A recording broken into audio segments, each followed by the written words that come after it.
Hello again, good morning, good afternoon. This is Ruth Thomas with WBCSD, the Global Agribusiness Alliance.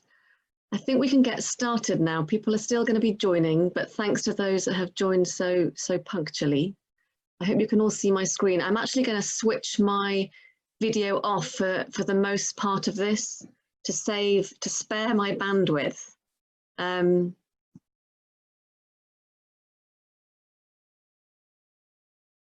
Okay, let's get started. So, as I said, many thanks for joining this webinar today, which is on human rights in the agriculture and food value chains. My name is Ruth Thomas, and I'm Director of the Global Agribusiness Alliance at the World Business Council for Sustainable Development. It's a real privilege to be your moderator today for such an excellent panel that I'm going to look forward to introducing you to in a minute. Just a couple of housekeeping items before we get started. For your information, this session is being recorded so that we can share a recording of the discussion with you and other colleagues of ours afterwards. Please mute yourself when you're not speaking. And when we move into the kind of Q&A session, please either use the chat function online or raise your hand and unmute when invited. We haven't got slide presentations today, you'll be pleased to hear, I expect. This is actually going to be run as a conversation. We want it very much to be inclusive. We want it to be a dialogue. We want it to be interactive. So really look forward to your comments and questions as we run through. We always begin our meetings with the antitrust statement reminder to avoid any discussion in conversation of competitively sensitive topics. And we can share this statement with you in full if you would like. And if you feel the conversation is moving into that kind of territory, please raise your hand and we'll stop the conversation. This is the agenda for today. It's very straightforward. The most part will be our panel discussion. We hope to provide with you a short overview of our draft agribusiness guide to respecting human rights, and look forward to your contributions via, as I said, the chat function, or if you put your hand up and unmute yourself. Just a very quick overview of the Global Agribusiness Alliance before we get started. For those of you who aren't familiar with us, we are the only CEO-led supply-side only and cross-commodity, cross-geography platform of companies that have come together to strengthen their contribution through strengthened action and advocacy on core topics around landscapes, livelihoods, water stewardship, and food loss and resource efficiency. And I'm really pleased that several of our founding members are represented on the panel today. So the topic, as we mentioned, is human rights. This is actually the fourth in a series of webinars that the Global Agribusiness Alliance has hosted in May and June, and part of the wider WBCSD series underway. Our previous conversations have tackled food loss, community-based fire prevention in landscapes, and yesterday the implementation of COVID-19 response in the fields. So today, human rights, and why are we tackling this subject? So human rights are obviously a risk to agribusiness because of the vulnerable people involved in global agricultural supply chains. And these kind of risks relate to issues of women and gender, land tenure, modern slavery, and child labour, just to name a few. The expectations on the private sector to demonstrate how companies are respecting human rights are changing fast. There's more regulation, there's more investor engagement, there's more guidance available, and also more transparency, which in turn leads to more public pressure. Given that agribusinesses have significant land footprints and operate in these complex value chains, and are also major employers across the globe, often in countries with really fragile social and political environments or weak jurisdiction, having a clear human rights approach is essential. So GAA's members have come together, as I said, to strengthen their contribution, and one of our key priorities is to provide a space for sharing and learning. So today's objectives are very much to facilitate this peer learning on the practical challenges of implementing human rights policies in the agribusiness sector, and to strengthen good practice and policy on human rights. So I now get to introduce the fantastic panel for this morning, or this afternoon, sorry, discussion. We've done pretty well on gender diversity. We've done less well on ethnic diversity, and we'll try to do better next time. And we do have very good international representation. We have speakers today from Kuala Lumpur to Singapore, Cote d'Ivoire, and of course Europe as well. So thank you all very much for joining, and really looking forward to the discussion. I'm going to kick off actually, I think, with a question possibly to our colleague Jaideep, who works in Bungie and is based in KL. A kind of broad brush question, Jaideep, if I may, which is about your salient human rights issues, or your priority ones. Which human rights issues are you most concerned about? Just unmute yourself and chip in.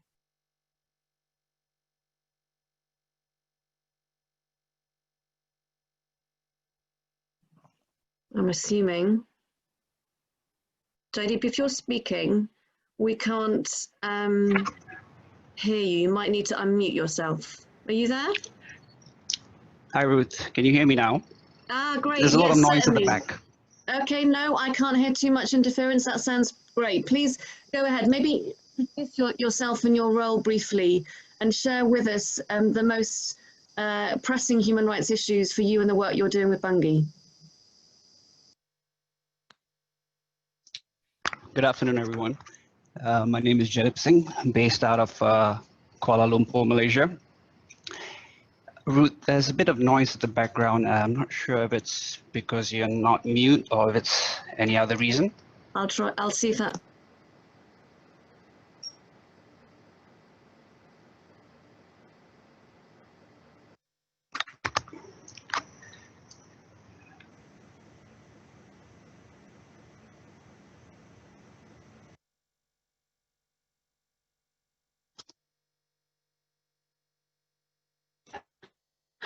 Okay, so I'll assume that that's just for me, and I'll go ahead and speak.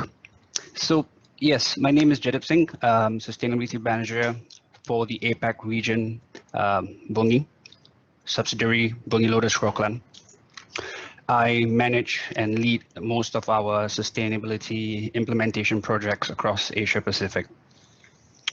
So diving straight into your question, Ruth, and speaking about the most salient issues in terms of human rights that we have come across, I think I will point out three main ones.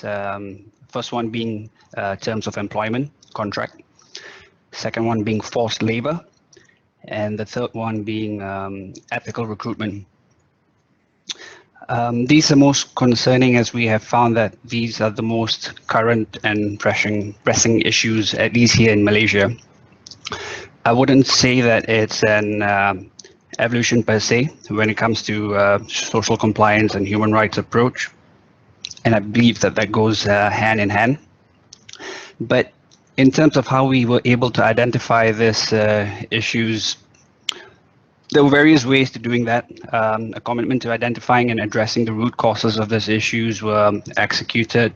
One example was there has been a practice within the industry for some time now where the collaboration with NGOs and experts in responsible production to assess labor practices of our suppliers. And this is based on both local and international human rights standards. And there has been a level of collaboration between peers in the industry by sharing lessons learned across the value chain, and this sort of create an overarching report that better reflects the severity of the issues in certain landscapes.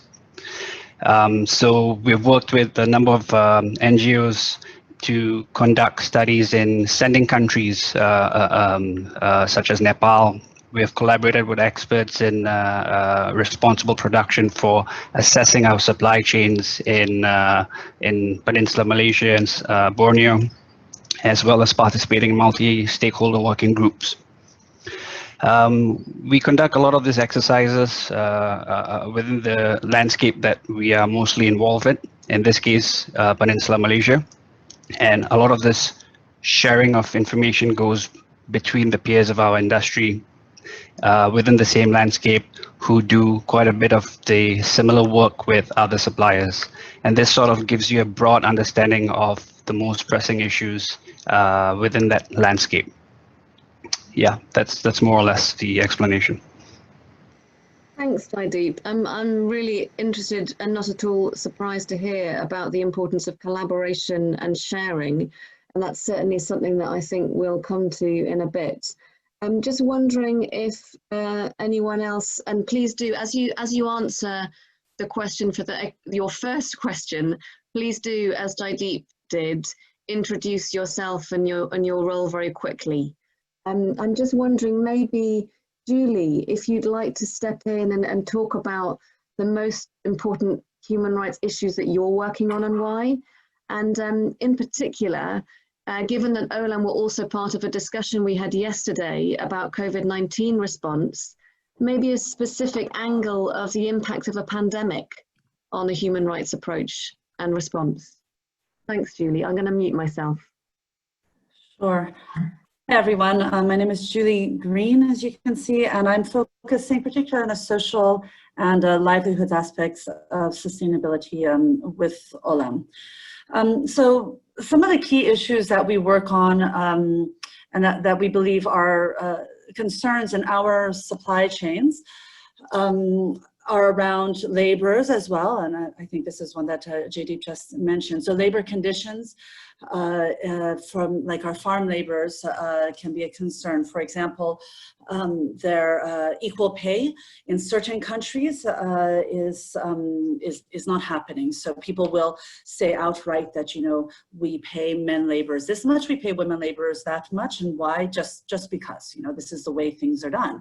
And of course, if they were to change things, they will say, well, how can I be, you know, profitable next to my neighbor, for example, if I change things. So that is something that that, you know, takes some effort to address and to within our supply chains. Safe conditions as well for the workforce and child labor. So child labor, of course, these all have, you know, particular roots in poverty.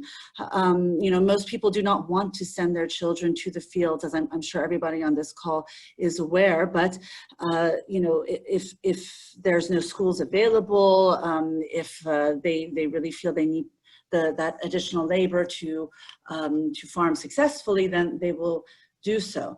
So in the context of COVID, the reports that we have back from the field and the risks that we are seeing in our analysis of the situation is that, well, there can be an increased risk of child labor. In a number of countries, as you're aware, labor movement has been restricted, both the migrant labor coming from other countries as well as the internal movement. And this restriction of labor movements means that farmers are often unable to access the labor they need to either harvest or, depending on, you know, which hemisphere you're at right now, or to plant crops. And in the meantime, you know, something, I believe close to 70% of the world's children are still out of school. And many of those people may not have been going to school in the first place, but this does create additional opportunities for people to then use their children to fill the labor gaps. And of course, this creates increased risk for the children in the short term for their safety and well-being. But there's also the risk of increased rate of dropouts afterwards. So even when the schools open up, will they go back to school? So those are questions to address. And in order for us to address some of these concerns, you know, these are not, obviously these are not challenges that can just be, you know, fixed with a snap of the fingers. You know, on a regular basis, we have our codes of conduct, we have our monitoring systems, we have remediation systems, and we have to address the root causes of, in general, but we also have to provide some immediate support to address you know, for example, the food security and the credit requirements and such, which are perhaps pushing people to take more desperate measures. Thanks so much, Julie, and thanks for kind of highlighting and zoning in on one of the sector's most shared salient issues, child labour. I know that the tobacco sector actually have done quite a bit of work on this, particularly with respect to remediation. Anna, would you like to introduce yourself and share with us the PMI policy and practice to address child labour in supply chains? Yes, of course. Thank you, Ruth, and good morning, everyone. I'm Letido, and I'm head of social sustainability and human rights at Philip Morris International. Indeed, issues with child labor is one of our most salient human rights issues as well in our agriculture supply chain. Just a bit of background on our tobacco supply chain, so you have an idea of the challenges that we are facing. Our supply chain includes 335,000 tobacco farmers. Over 16,000 are directly contracted by PMI, and a further 318,000 growers are contracted through 13 third-party suppliers. We source tobacco from 24 countries and mostly from smallholder tobacco farms of less than 2 hectares of land. So a very complicated supply chain. Based on our data and our farm-by-farm monitoring, we know that there are over 470,000 children that are living in close proximity to the growing fields. Of course, with their families, and these children needs to live and grow up in a safe environment, in the way what we want to achieve. Now we have a very extensive program. It's an agricultural labor practices program that is being implemented since 2011. And based on this program, we have over 2,800 field technicians that are regularly monitoring what is happening in the farms and reporting on violations with our ALP code. Child labor, being one of our most salient issues, is of course one of our focus areas. Now, when a field technician visits a farm and identifies a case of a child working, he or she immediately stops the situation. So that's the first thing we do. Then the field technician understands why the child labor incident is taking place, and then informs the farmer on PMI's expectations and raises the case, as we call it, as a prompt action. Then the prompt action is reported to an NGO and a supporting NGO. The NGO visits a week and assesses the circumstances of why this child labor case of. As Julie said, we're really trying to identify what are the root causes behind these incidents. And then we discuss potential mitigation actions with the farmer and establish a clear action plan. Of course, the NGO, after conducts follow-up visits, several follow-up visits until we see that the child is no longer involved in any tobacco activities. And then, of course, we close the prompt action.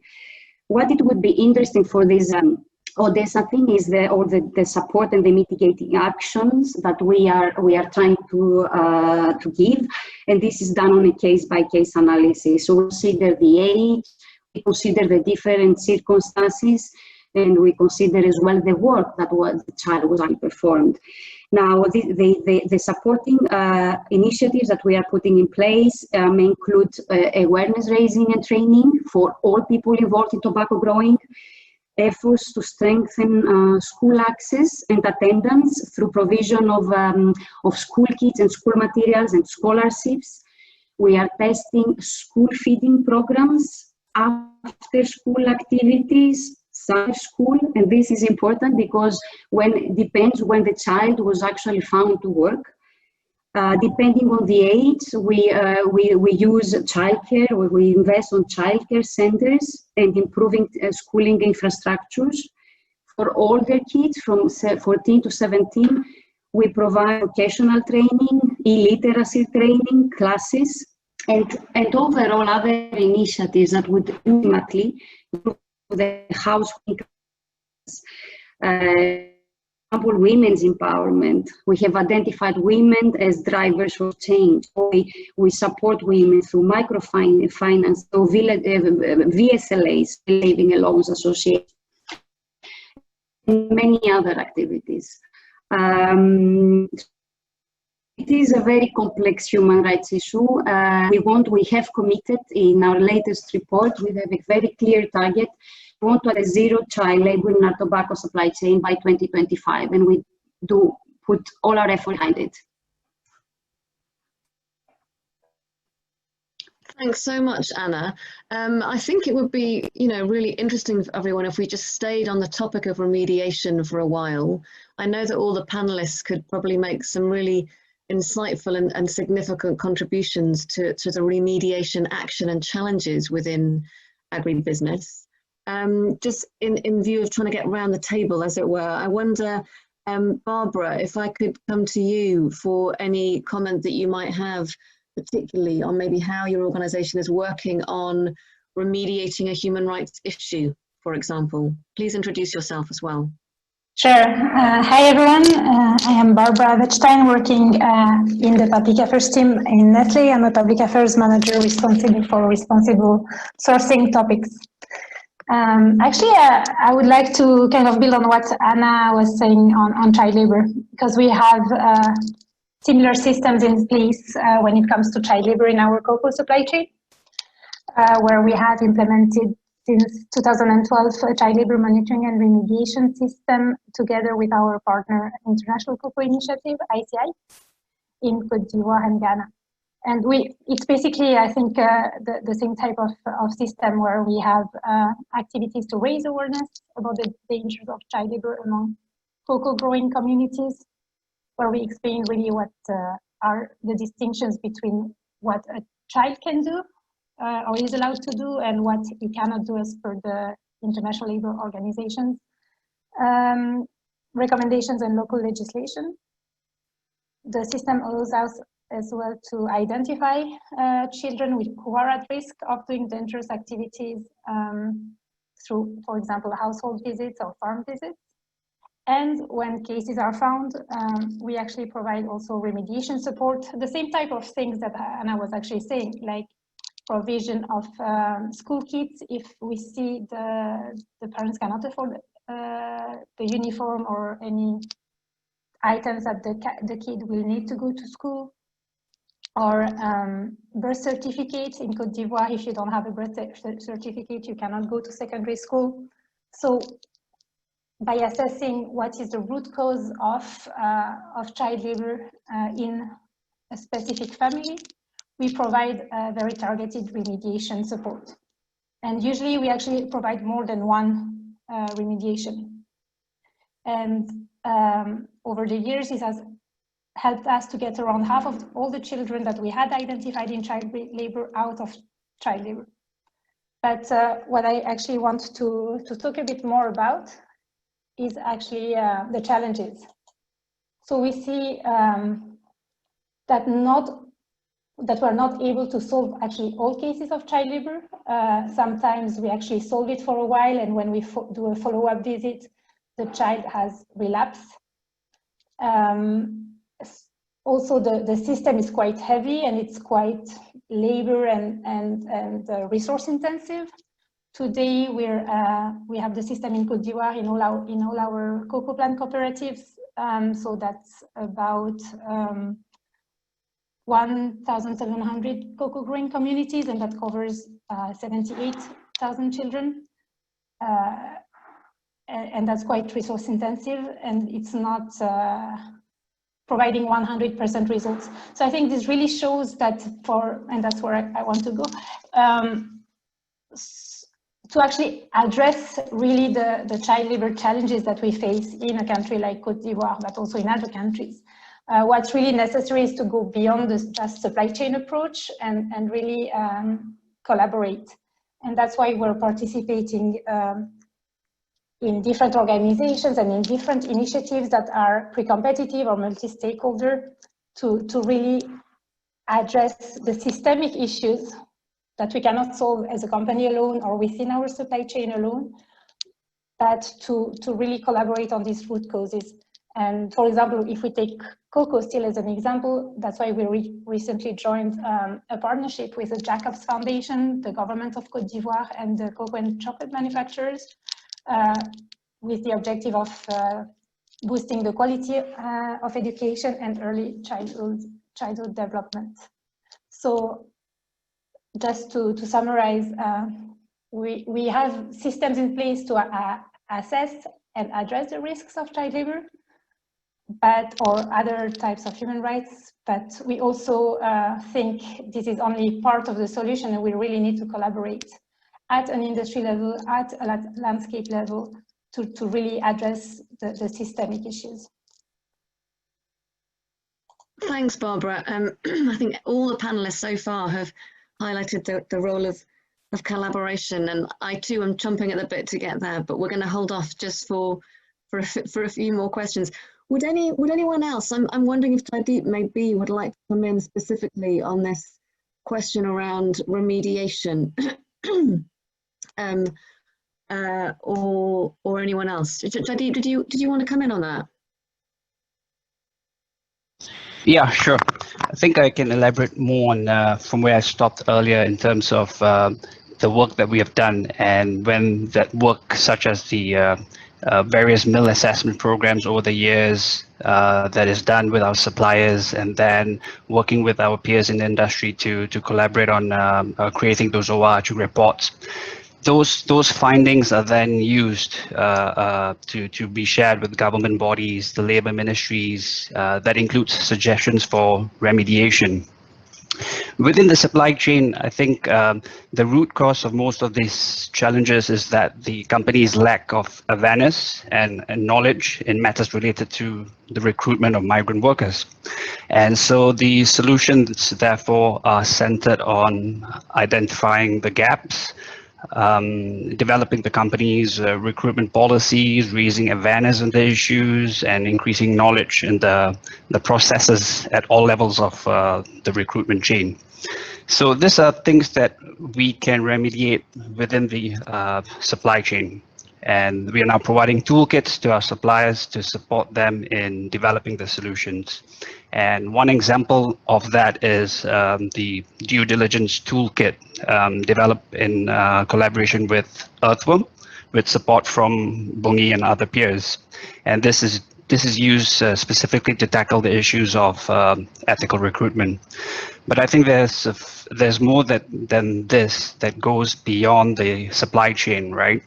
So when you're talking about various sending countries, labors that are coming from various countries, the issues outside of the supply chain, and the work revolves around working within the government bodies in the country and the government bodies within the sending countries, and how we can sort of be the agent that connects these two countries to work towards mitigating such issues.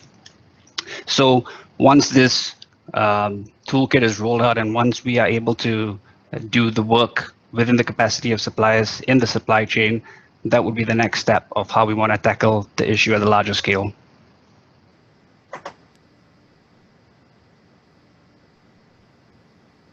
Thanks, Jaideep. Really helpful, really interesting, actually. And I think you're quite right to point out the breadth of the issues and the importance of engaging outside of the supply chain as well with other key actors. And in fact, that brings me to another question really around the evolution away from social compliance to adopting what is increasingly referred to as a human rights approach. And I know that, again, many of the panelists can speak to that.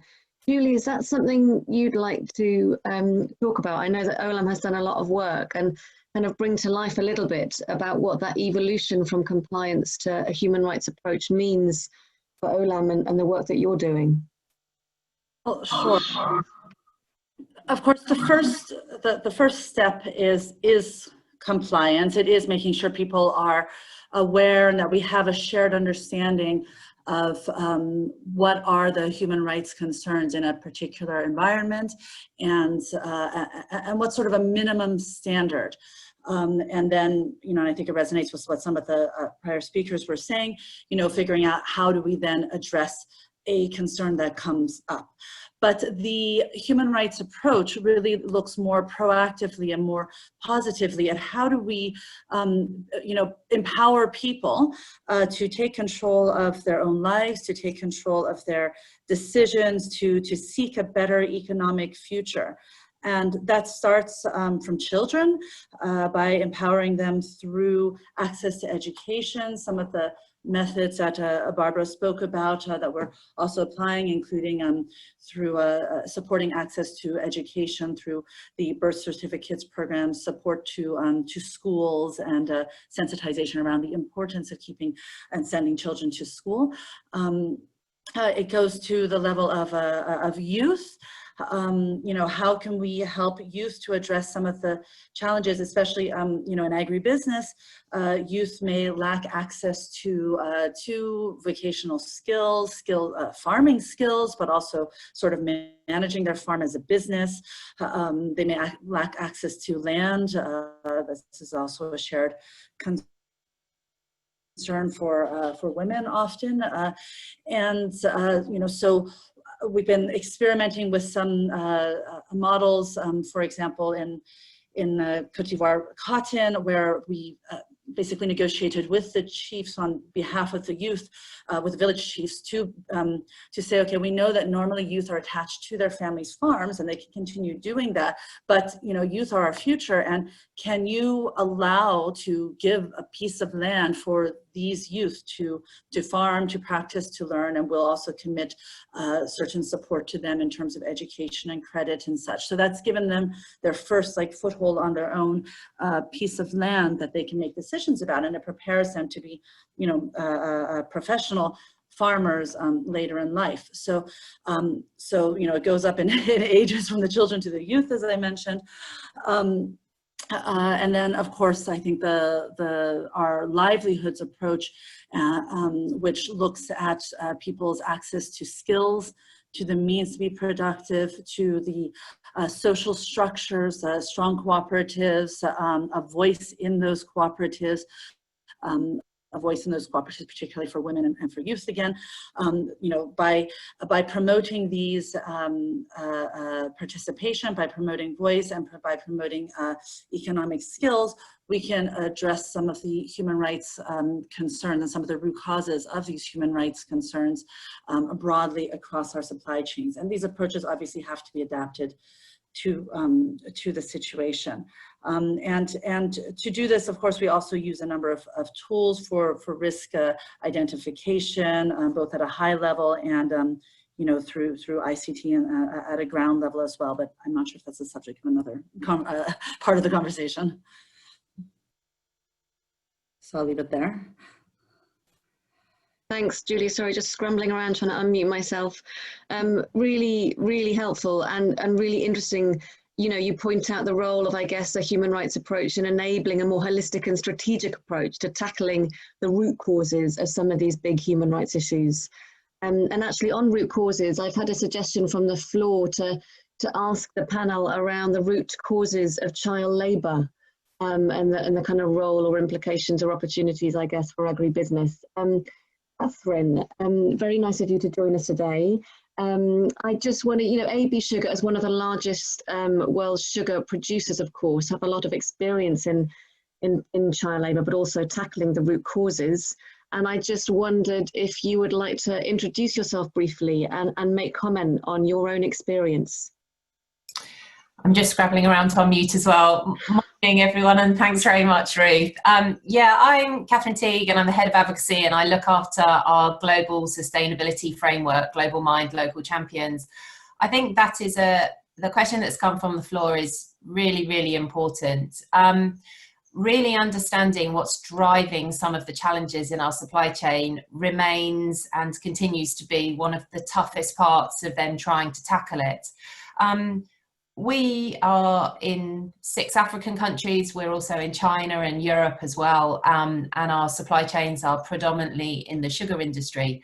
I think the question that has been posed from the floor, the things that jump to my mind based on our experience when we have done both our risk assessments and due diligence, is that it's extraordinarily complex, and each different location has a different set of driving factors. I think one of the areas that I'll pick up is in one of my African operations, which is when I talk about complexity, it's the complexity is around how people are educated. It's around the ability to own and inherit land. It's around poverty and how to tackle the poverty issues. It's around access to justice and also around access to remedy. So all these things are sitting around the child labour issue. I think one of the areas that we have found most is around this interplay between poverty, government policy, educational services, and then also land. And those 4 things in that particular location in Mozambique have been the driving factors to why people are vulnerable to ending up, and it's particularly children, in child labour. And we have been working alongside a number of different actors to try and unpick some of that and to make our supply chains, not only child-free, to have zero tolerance to any kind of slavery or human rights abuses, but also find remedies that work in that local context and that are culturally appropriate at that time. So I think this is an area that everybody's probably challenged with, but you really do have to get under the skin of what's happening and really understand what is driving in each location those different challenges, and where us as businesses can have a role to play and how we can bring people together on those issues. In the past, I think that everybody thought it was somebody else's problem. And I think just to go to the driving factors, but also the how you then change those driving factors. If you don't come together and you don't partnership and you don't work with global experts as well as local experts, and you aren't willing to partner on change, then this isn't going to get any better. And I think the thing that we've found is you sometimes have to be front-footed about this. You sometimes have to do the things that make you feel uncomfortable. Our land program was one of those that we launched 7 or 8 years ago. And you have to really engage around the things that take you outside your comfort zone. And I think in our businesses down in Southern Africa, we are doing that. There's a lot more ocean to go at, to be honest, but we're on a journey. And I think it's being on a journey, but also being on a journey with others as well, that will start to unpick some of these challenges. Thanks so much, Catherine. Really honest and helpful sharing. And absolutely, I hope that conversations like these contribute to that journey that we are on.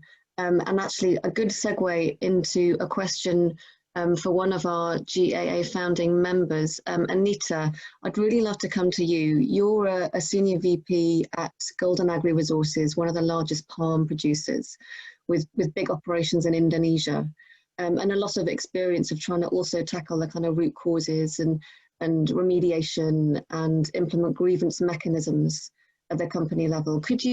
Could you introduce yourself briefly and share with the panel and the participants your own experiences of the challenges and what you found works best? Hi, thank you, Ruth, and hello. Good afternoon, good morning, everyone. Yes, so Golden Agri Resources is the world's 2nd largest palm producer.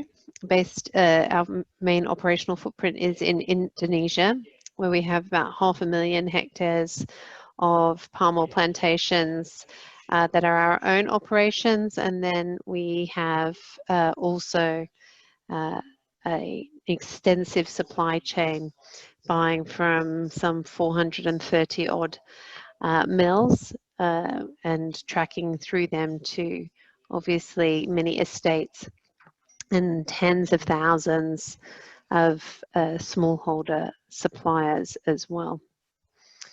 So I think many of the issues that have been raised by colleagues who've spoken already are also those that we face within the palm oil sector, questions of child labour, the role of women in particular in our industry has seen a lot of focus. Women are often employed at a casual level, particularly within plantation estates. They do a lot of loose fruit collection, for example.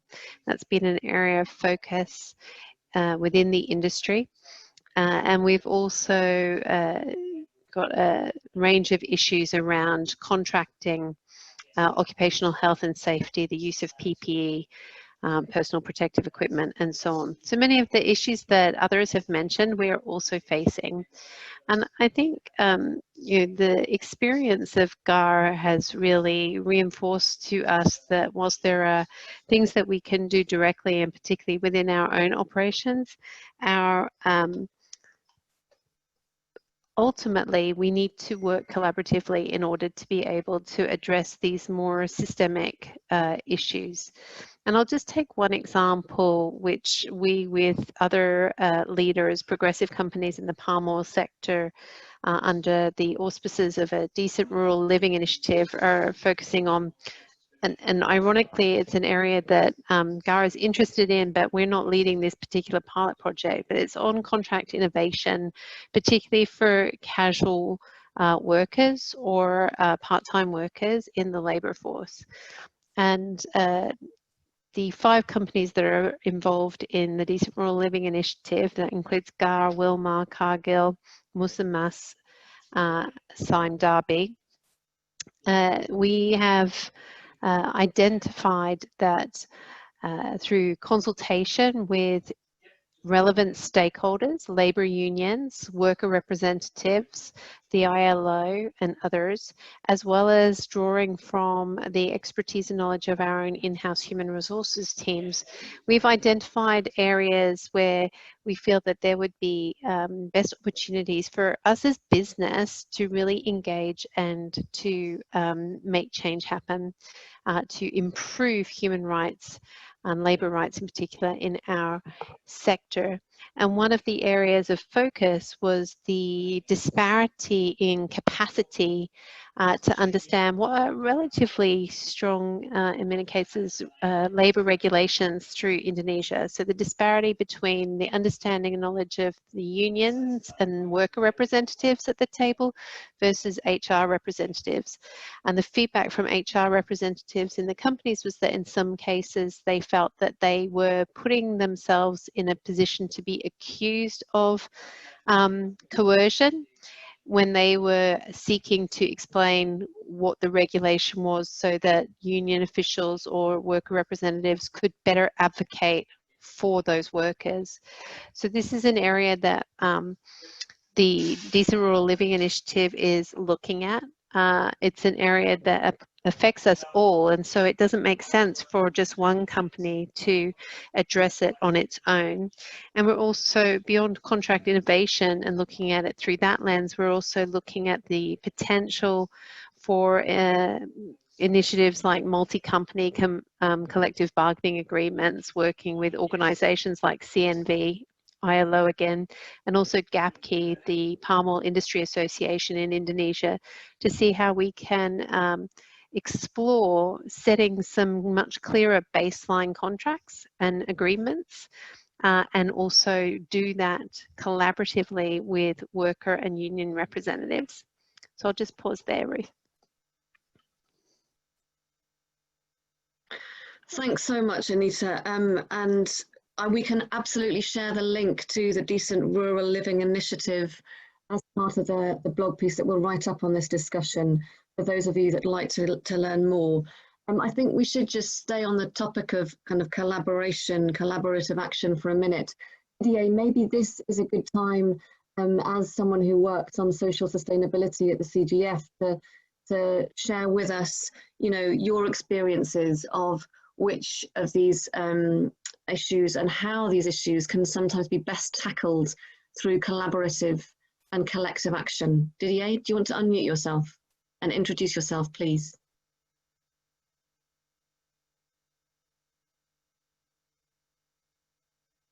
Are you there?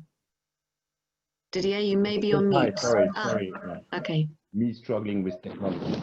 Hi everyone. So yes, very very interesting insights shared by the former panelists. I'm Didier. I'm working for the Consumer Goods Forum. In short, we also a CEO-led organization, a bit like WBCSD, just working on the consumer goods industry and getting retailers and manufacturers to join forces to address pre-competitive issues. Human rights being one of them. We have a coalition that is dedicated to human rights with the specific angle of eradicating forced labor.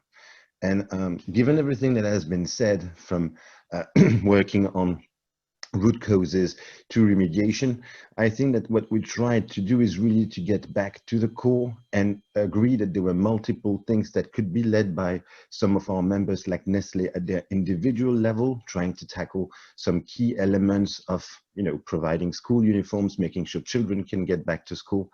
But we had like one collective issue that we could only solve alone, which was the issue of forced labor. And that's why we decided to reorientate our collaboration, move beyond compliance, but get back to what we consider being the root causes of forced labor that were not tackled throughout the latest years from a simple code of conduct / audit approach, because forced labor is much more endemic and complicated than that, and try to make sure that we effectively tackle this the best way possible, so targeting this complexity with simplicity. And we identified through various industry research and stakeholder consultations that the main root causes of forced labor were always linked to a restriction of freedom of movement, recruitment fees or debt, and coercion at work. And that covers very well what has been identified by many companies like Bunge or Olam on contracts, forced labor, and ethical recruitment. And that's why we decided to first re-explain or recommit to what do we really want to achieve. And we came up with 3 simple principles that address more than 80% of all the non-compliances in relation to forced labor. That simple principles could really help in clarifying what we want to achieve, but also clarifying to workers themselves that do not always identify as victims of forced labor what are their rights and what we should all be achieving together. And so those principles are very, very simple: that every worker should have freedom of movement, no worker should pay for a job, no worker should be indebted or coerced to work. And for us, those fundamental principles are the basis for everything we are trying to do now in relation with human rights. Our approach on human rights due diligence systems is to use forced labor as the entry door, as the main enabler for further human rights to be fulfilled, and guarantee that everyone, starting with our companies, but also our suppliers and all the actors of our value chains, echo those principles so that they reach workers.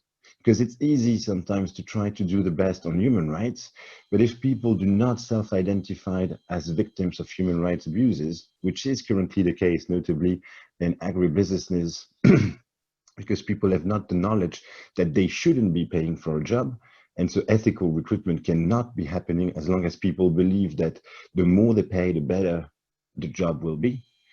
We need to clarify this to them and make sure that they understand. And in parallel, and we heard some company talking about own operations, what we intend to be doing is to implement human rights due diligence framework targeting forced labor first in all our members' own operations, including third-party workers that may work on site, but that are not effectively hired by the company, because given the current patterns of employment, we do have more and more workforce elements that are not part of a company's typical own operations, but that do contribute to it. Make sure that we practice what we preach, and then have the view of replicating it to supply chain. And when it comes to supply chains, what we want to target as a pilot to generate a proof of concept is indeed palm oil in Malaysia from refinery to plantation, trying to have a tailored human rights due diligence approach based on the same one we will apply to ourselves to make sure that our members cover an operation, but integrating the specificities of agribusinesses and of various actors throughout the value chain, so that we can use a systemic approach to target endemic problems. And the idea is once and if we can effectively work with earthworm, IOM, Bungie, Olam, just making a call to cooperation here as well, and try to just apply some simple recipes that may lead to success. The idea is that then, with the right connections to local authorities, governmental representatives, civil society organizations, we can effectively implement the 6 key steps of any given human rights due diligence approach to the primal sector and develop a proof of concept that will, provide the business case that human rights due diligence works and that it's effectively helping everyone to do the right thing. And so our view on collaboration is really to try to not overdo it, start with the fundamentals, because freedom from forced labor is really, really the first step to then be able to talk about other human rights, try to fix this daunting reality that forced labor is actually there, and also anticipate that because of COVID, it is bound to effectively grow, notably because it's going to be more difficult to get a job. There might be some impacts of the economic recession, and vulnerable people desperate to get a job may eventually be even more fooled into paying huge amounts of money, up to 2 years of salary, to simply get a job. And this question of ethical recruitment, if we do not target it collectively, for instance, we will never solve it, because the forces in front of us are probably more creative in finding fraudulent ways to always abuse vulnerable populations. So there is only a good path for us to target that is through collaboration, aligned objectives, and of course, the ambition of making human rights a reality and forced labor eradication also a reality. Thanks so much, Didier. And as you were speaking, we had a question of clarification come in around your comments on the principles of forced labour, which I believe has been answered. Thank you, Louise. No restriction on movement, no worker pays for a job, no worker coerced to work. Exactly. But Kate, I hope that answers your question. If not, please let us know. And great segue actually to Louise, who I'd really love to introduce. I'm sure many of you know her. It's been a real pleasure to work with her recently on our own agribusiness guide to respecting human rights. Louise, please do unmute yourself and introduce yourself. I think you're final panelist to get to speak. Thanks for your patience. And do share, given that you were at the forefront of the Marks and Spencer's approach to human rights for 10, 20 years, please do share with us your own, the challenges that you faced and the lessons that you've learned and that could share with other companies on the same journey. Thank you, Louise. Do unmute yourself. Hello, everyone. It's a pleasure to join you today. I think really I'm going to echo a lot of what the other panelists have said. I mean, I think what you're hearing very clearly is that when you start to put the lens of human rights on, it really turns to thinking about the impact the way you do business has on vulnerable people. And, it's turning that lens, stopping thinking about risk to business, but really thinking about risk to individuals. And what we've seen with COVID is just how fragile supply chains are and how absolutely key it is to empower and build capacity in supply chains if we're to address that vulnerability and build much more resilient supply chains. And I think you've also heard very clearly from the panelists talk about the fact that whilst there are things we can do as individual businesses, very quickly you realize that we're talking about deep systemic issues. And I think, what Catherine was saying about the need to be able to think about individual locations and really understand the complexity of that issue is absolutely vital. I think, at the beginning we thought you could have like a silver bullet and that would just work everywhere. In reality, that's not the case. It is about adapting the way you operate at a local level.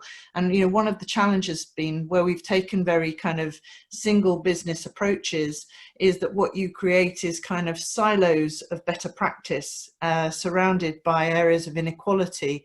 And now the bringing together and collaborating is so important, because otherwise you send a message which is it's not okay to have child labour in tobacco, but it's not really clear to the community if that means it's not okay to have child labour at all. And yeah, this would be echoed in what Cocoa have found, is that again it really doesn't work if it actually does. It just means that children end up working in other potentially even more vulnerable working conditions. Really what we want to get to is a zero tolerance on lots of these labour issues, and the only way we're going to do that is by coming together and working much more closely in hand with NGOs, trade unions, governments on addressing some of these issues. Thank you, Louise. And we do actually have a couple of questions coming in on this topic of collaboration. But first, a question which relates to your reference, your very topical reference to COVID-19, which was for sure shone a spotlight on inequality and vulnerable peoples. And the question is, are there plans and best practices to tackle human rights issues related to COVID-19 pandemic, either as a transition plan, short-term plan, or new normal? And it might be a bit of a mashup if I ask the panelists to unmute themselves and chip in, but please let's try it. If anyone would like to address that question on specifically COVID-19 and tackling human rights issues as a transition plan, a short-term plan, or a new normal. I open it up to the floor.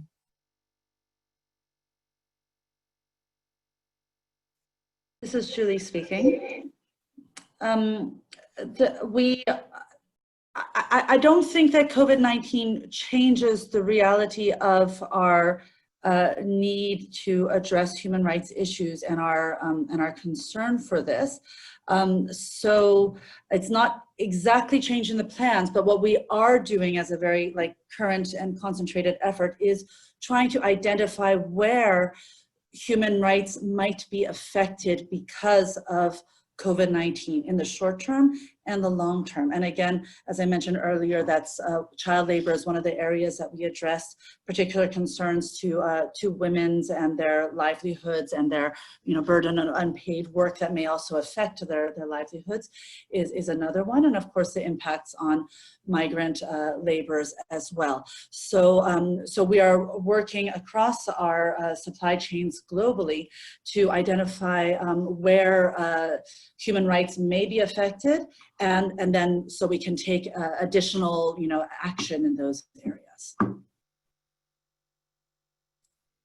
Thanks so much. We actually are writing a blog following our discussion, our online discussion yesterday, specifically on COVID-19 and the sector's implementation of response strategies. So would be really happy to share, of course, that link with all the participants on today's call. And there were really interesting points raised around potential job security issues, or the health and safety, obviously, of worker forces and rural communities.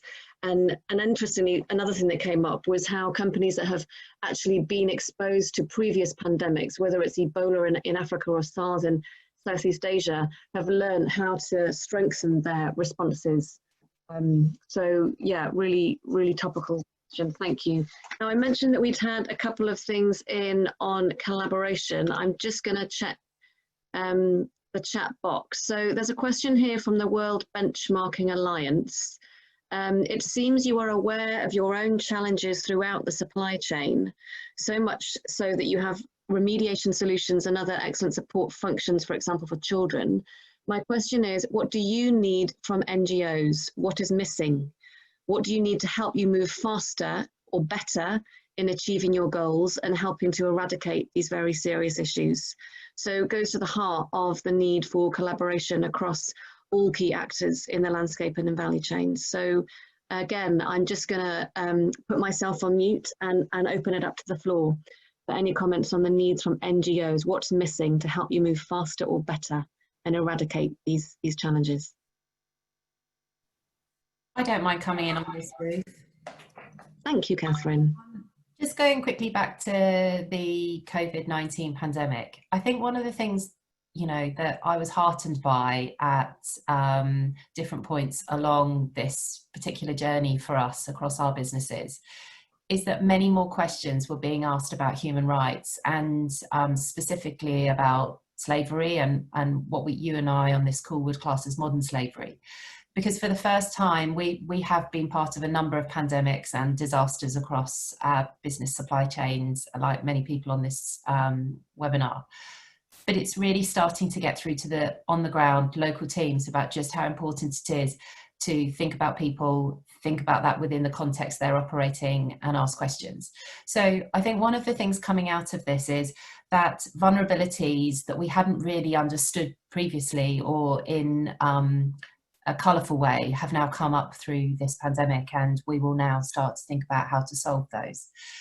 Also, the relationships around a pandemic, you know, the government makes choices for us around how we lock down our estates, how we keep people safe and try to not them move around. You know, there were questions around, is that a breach of people's human rights?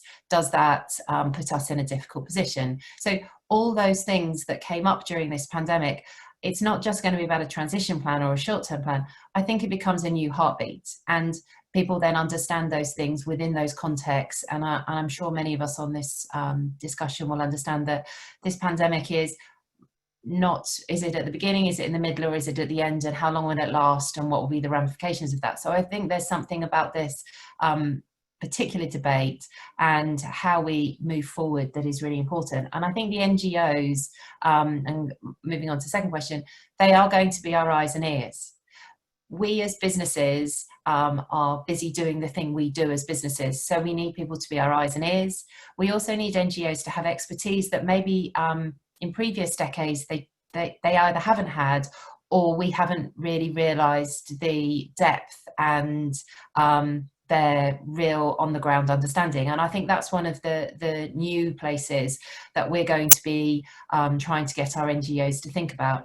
I also think there's an area of the academic research that's been going on and the very local data research by some of the NGOs and think tanks, which I think will also come into play following this pandemic. And I think that in and of itself will be a really key role to play, because as you can probably imagine, we as businesses are really, really focused on keeping our supply chains moving, making sure our workers get paid, making sure our customers are receiving the food they need so that they can kind of move through this really difficult time. But we need to also think about the other areas. So in a way, we're asking some of the NGOs to keep an eye on what's happening. Are we missing anything? And help us through that. And I think that's kind of bringing together, and the area around data is going to be really key for businesses like ours going forward. Catherine, thank you very much. I actually have a kind of follow-on question, and I'll also be quiet in a moment to let any other of the panelists speak up and address that. But Catherine, I wondered if you could also just address this question, which is specific opportunities for pre-competitive collaborations when it comes to the implementation of due diligence requirements or processes in supply chains. I know you just touched on that, but I just wanted to put the question out there. And please do unmute yourself, and then if any other panelist wants to jump in, please do. So I think that that's a really, really key question. And we're pretty lonely where we operate in some of these markets. So it hadn't felt to date that there was the ability at times to have pre-competitive collaboration, because as a business where you process sugarcane, especially in some of our locations in Southern Africa, there's nobody else around for a very, very long way. I think, however, this pandemic and also the work we've done over the last few years, it's actually not about how close your pre-competitor or your partners are, or those in other industries are. It's actually about, are you dealing with the same issues, and how are those issues bouncing into each other? So we'll take child labour, for example. It goes back to Louise's point. Previously, you know, we thought we were the ones just dealing with that, and maybe nobody else did. But the way we program or the way we deal with issues actually can pass them on to another part of the supply chain or another industry. So I think that's the new way of thinking, is in the round, is you might not be physically close, but actually on issues you're very close. And so you need to understand the way you work has an impact on others, and vice versa, and come together. So I think this pandemic actually might make people think differently about how to work together. I'm just thinking about some of the collaborations we've had across our supply chains globally, not around human rights, but around products, around services, around maintenance. That looks very different than it did 8 months ago. And I think that this will sit within that new way of working and that new paradigm. Ruth, it's Anita. Can I pick up on that as well? Firstly, I think, Catherine, fabulous insights about the impact of the pandemic on changing people's mindsets around collaboration and pre-competitive collaboration in particular. Totally agree. The palm oil industry broadly and across the value chain, so this includes brand companies as well as grower traders, through a piece of work that also involves ProForest under the auspices of the Palm Oil Collaboration Group, so the clues in the name perhaps, is now looking more closely at what opportunities there are for pre-competitive collaboration around social issues, one could say human rights issues. And there is already some interesting work that has been done by the likes of Mars, working with Wilma and others. I always feel bad talking about other people's work. I should really talk more about Gar's work.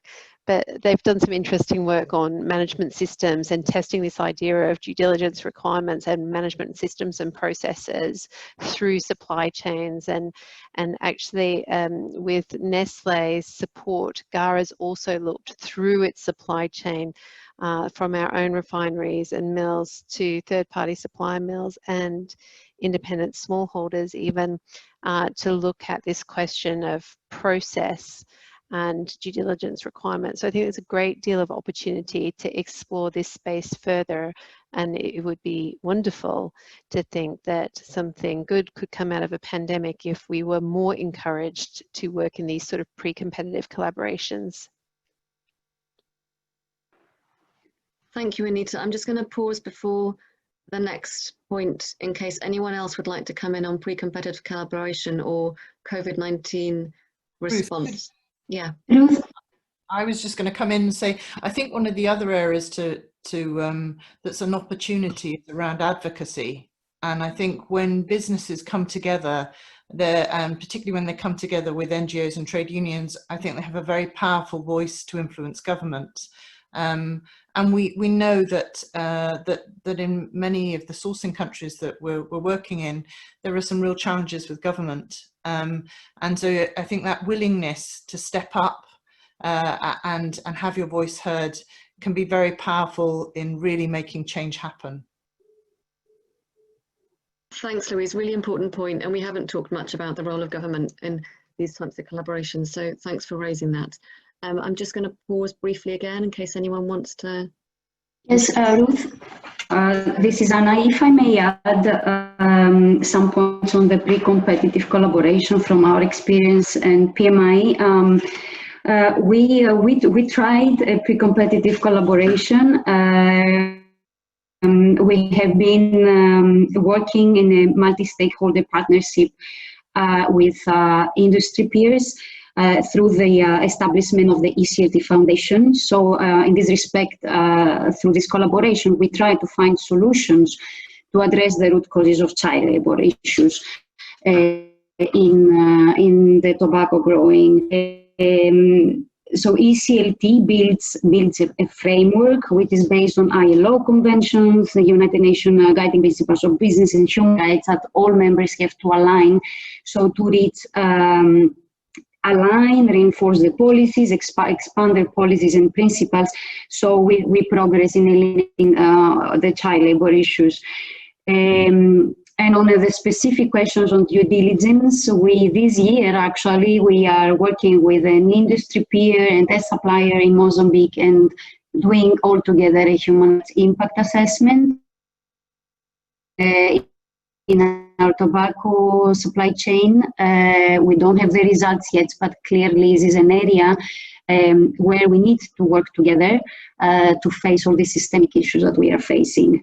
And this is within the industry, but we don't want the problem to be outplaced elsewhere in other industries. So there is clearly a lot of room for further and more extended collaboration, so we all face those challenges together.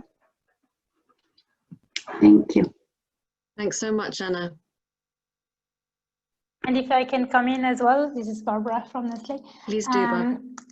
From a pre-competitive collaboration point of view, and from a buyer perspective, or manufacturer perspective, I think something which is also very important and that we're trying to do, for example, through the Consumers Good Forum work that we're a part of, is really to set the same expectations. So having industry-wide expectations for the supply chain and speak with one collective voice. So we're asking the same things, and then actually working together with our suppliers and the upstream supply chain to build capacity or to co-fund projects that will help meet these expectations. So both collective voice and working together with the supply chain actors to actually enforce what we are talking about. Thanks so much, Barbara. I think all the panelists then have really just highlighted the breadth, but as well as the depth of the issues that companies are trying to tackle, and the need for a really aligned, but also a very practical approach and tools to help companies strengthen their kind of capacity, which actually is the driver behind something I mentioned earlier, which is the Global Agribusiness Alliance Guide to Respecting Human Rights, which, as I mentioned, we've been really pleased to be working with Louise on. And I'm just going to pass the floor to Louise, share with you an overview of the guide. It's in draft form at the moment. And we also, by the way, following Louise's short overview, have a couple of Mentimeter questions for the participants. And we really hope you won't be shy. We can't see you. We don't necessarily know who you are when you answer, but any feedback and input would really help us shape that guide and make sure that it's as relevant as possible. Louise, I'm going to try and flick on to the next slide here and put myself on mute, but if you can just provide to folk an overview, that would be fantastic. Thank you. So we've been working on the guide, the Agribusiness Guide, and as you can see here, this is the basic format of it. It's a bit of an introduction to human rights, because what we've heard is that the membership is quite broad, and for some this will be quite a new introduction, and for others, as you've heard, they've been on the journey for a long time, and they've got all the battle scars of what it's like to implement human rights. A little bit of the explanation behind kind of those kind of core terms around what is human rights risk, who's at risk, how do we prioritize it, how do we take action, a little bit about what are we learning from the external benchmarks about agribusiness and the opportunities for improvement, and then a real focus on strengthening member company performance on human rights. And now what I'm really interested to understand is listening today, I think we've heard lots of great practical examples. I'm interested to understand how important is it that the guide brings to life lots of practical examples.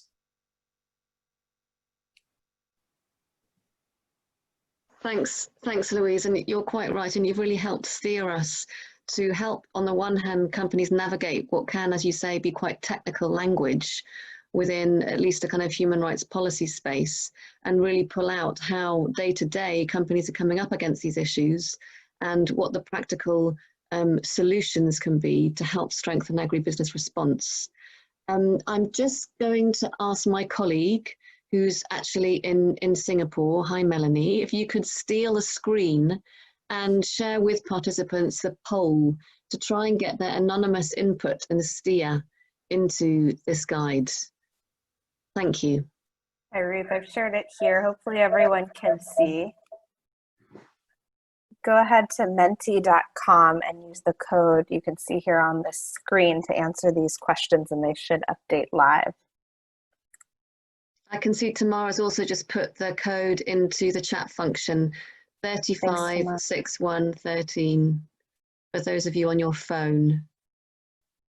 And this is just to get a bit of an overview and steer as to the kind of climate out there and the level of maturity and the kind of point at which journey, you know, which point of this journey you're on yourselves, and how guides like this might help support that journey.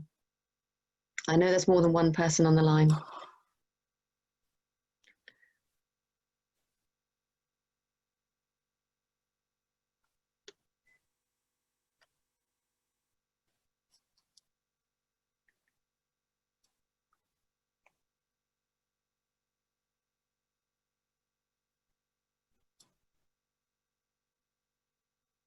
Thank you. Keep it coming.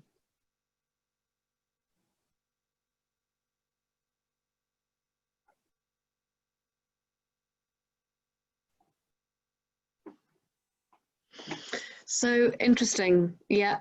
Does your organization have a human rights policy and implementation plan in place? The majority of answers indicate just starting, but mostly focused on compliance with ethical audits. However, yes, and we are publicly reporting on our progress, is very close behind. And a few companies are saying, no, not yet. So I kind of think that's where we would expect it to land. That confirms we need a guide that covers from those just starting to those that are well established. Yes, quite, Louise. We want the guide to be inclusive and, as you say, help onboard companies at the entry level, but also showcase what good practice really does look like. I think we can probably flick on, Melanie, if you agree. Yes. Oh, sorry, I went too far. Hopefully this works on all your cell phones. It should update.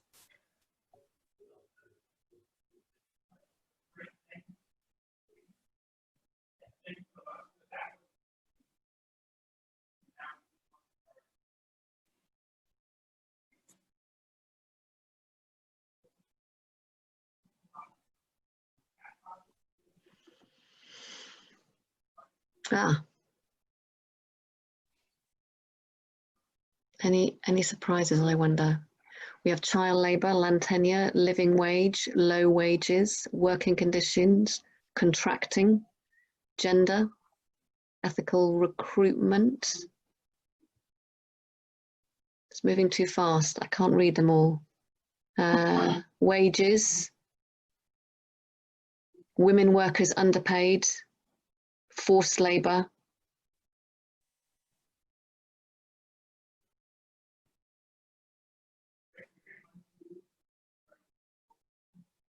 And at the moment, Louise, do feel free to share with the participants. At the moment, you know, the guide does point out this host of issues, but it also goes into the concept of saliency and the relevance for companies to focus on, you know, what really matters and what pose the greatest the greatest risks, of course, to people. Yeah, and I think the point that Didier made is really important as well. It's about focusing on where you can really drive impact as well. So you know, that will all be covered in the guide. It is good to see that both land tenure and environmental issues like water are coming up as well, because you know, when we think about human rights, it needs to go broader than just labour rights.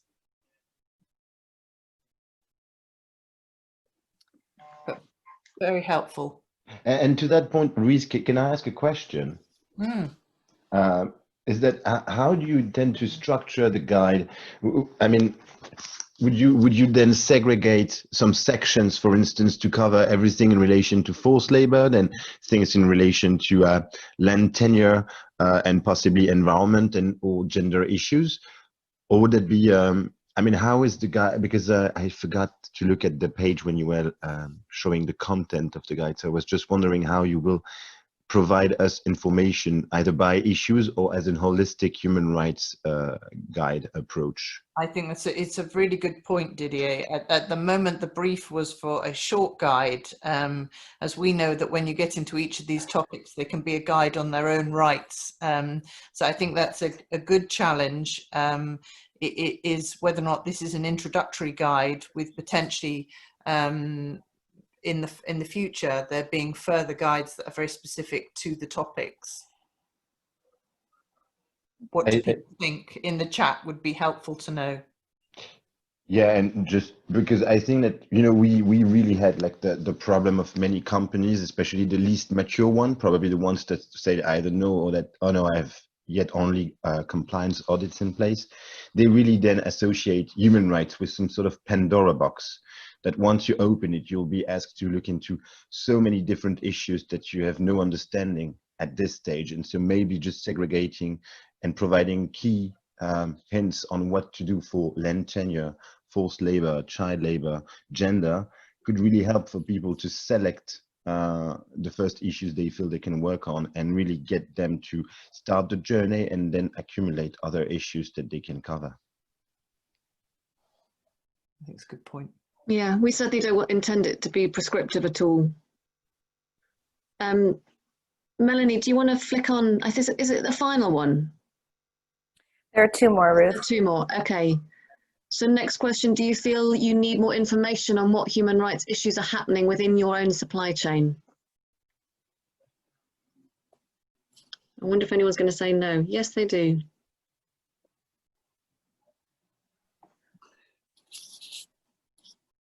And I think we did, maybe it was Catherine or someone at least I know mentioned the importance of kind of data sharing in the context of collaboration. I think interesting. One of the challenges I've heard when companies are talking about the pandemic is just how do we hear the most vulnerable workers' voices in the supply chain to really understand what the current issues are that they're facing. And we know that's one of the biggest challenges. How do we hear workers' voices? Which is why it's great to hear a number of the members talking about how do we empower worker representatives and trade unions to better be able to reflect hearing what's going on the ground and the point that was made about NGOs as well. Yeah. All right, I'll move forward to the last question.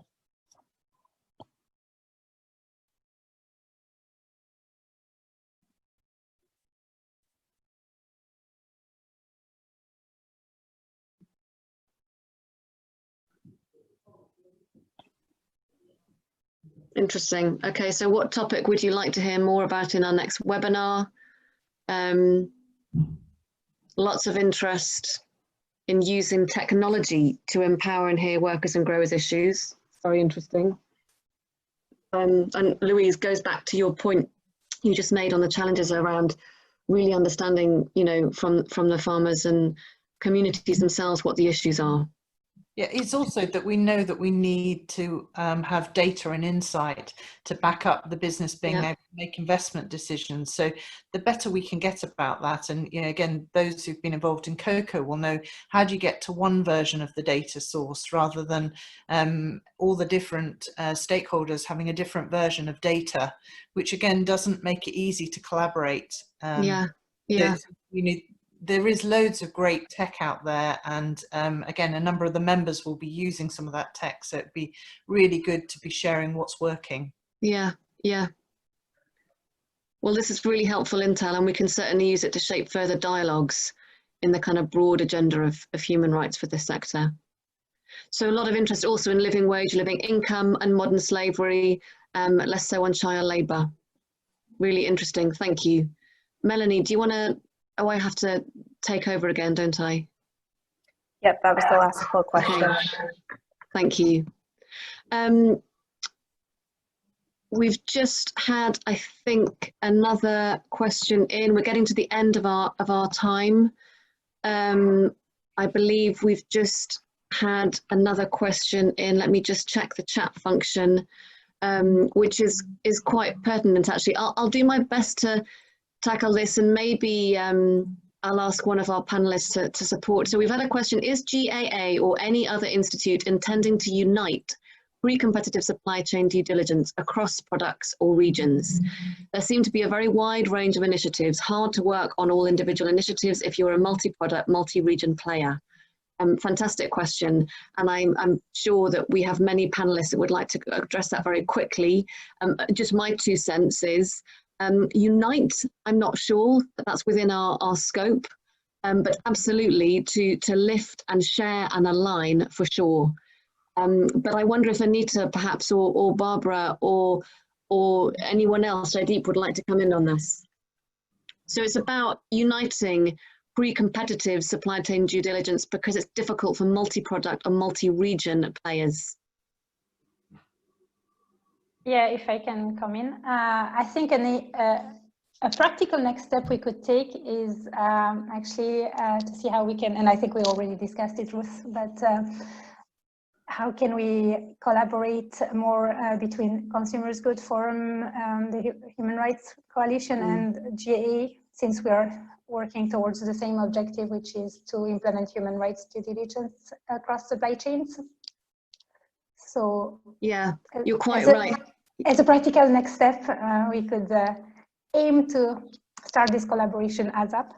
Yeah, thanks, Barbara. You're right. I mean, one of the strengths of GAA as a learning and sharing platform is that we do work with companies across different commodities and across different regions. So we are able to identify, you know, the strengths and the challenges across different company approaches and jurisdictions as well. So as I say, unite is a high ambition, but absolutely lift and align wherever possible. Did anyone else on the panel want to reflect on that before we close? Yeah, it's Jaideep here.